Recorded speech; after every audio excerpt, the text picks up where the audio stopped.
Hello everybody, Shadow SP here, and we are back talking about some Granblue Fantasy. So I'm going to do something today, and I'm by no means ready to finish out the full set, but since I'm going to be making this upgrade anyway, I figured now is a good time to talk about it. I'm going to go on into the Weapons series section of the shop, go to the Seraphic Weapons. Now, it's been a long time since we've gone to this tab for actual progression.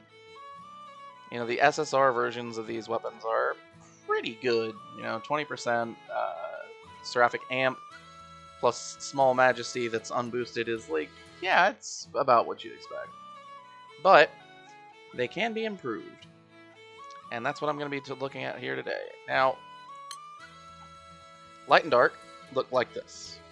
Quartz, and this is the case for all of them. Quartz, Weapon Stones, light or dark aspected Kirin or Long Anima, Omega Anima.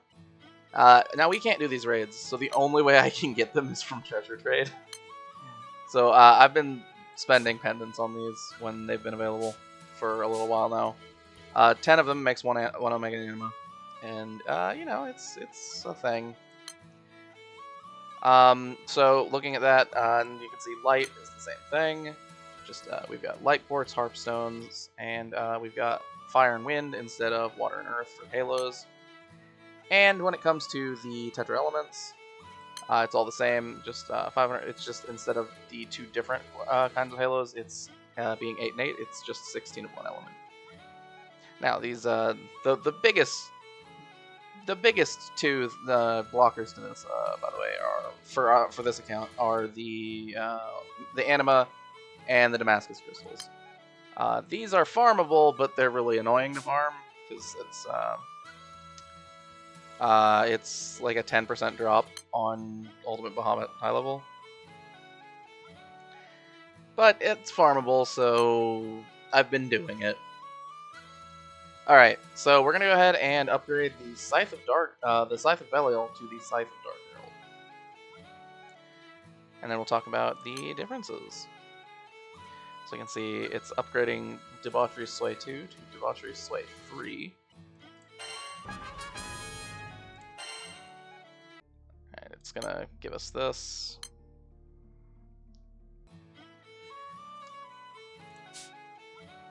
And we get a trophy for that. Now, what did we get out of this? Well, first of all, the Seraphic Weapon. Let's go here. Now has a 4th star uncap, so we can level it up to 150. We can skill up to 15, which is not a huge improvement, but it is an improvement.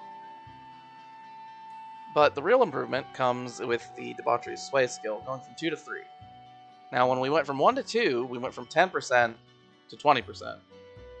So, for 2 to 3, it's obvious that we're going to go from 20% to 23%. Yeah, so 23%, it's basically a flat increase to the amount of damage that we're going to be dealing. By flat, I mean, like, it will increase literally everything we do by 3%. If we're playing with dark allies. Any non-dark allies, not going to affect them, but it's also notable that the Seraphic Weapons amplify non-dark elemental damage as long as it's done by, or this Seraphic Weapon would amplify non-dark elemental damage if it was done by a dark ally. It's a little different from the Ultimate Weapons if they're fully uncapped, and those only affect the counter element damage. It's a weird subject. Usually the Ultimate one is better, but if you're dealing a lot of off elemental damage, then the Seraphics can be better. So it's still worth, even in a day where you have, you know, if you've managed to get the free Ultima 5-star with whatever, I don't remember which anniversary event. It was last year's anniversary event, wasn't it? Yeah, if you got it with, what is it, Heart of the Sun, I want to say? yeah, then you'd have then you'd still be incentivized to have your Seraphic Weapons up fully upgraded if you have characters that deal off elemental damage as a major part of their damage kit. Like for our case, we have Albert in Light who does a decent amount of fire damage. It's not a huge amount, but we'd have to do a lot of testing to figure out if it's worth using the Seraphic over like an Ultima. It's hard to say. It really is. And this gets even more, even more clear and obvious when you're using stuff like the 000 summon, which has all of the elements damage come out, and it's because that also counts with the Seraphic Weapon versus the Ultima, right? Because we're dealing elemental damage that's counted as from the main character.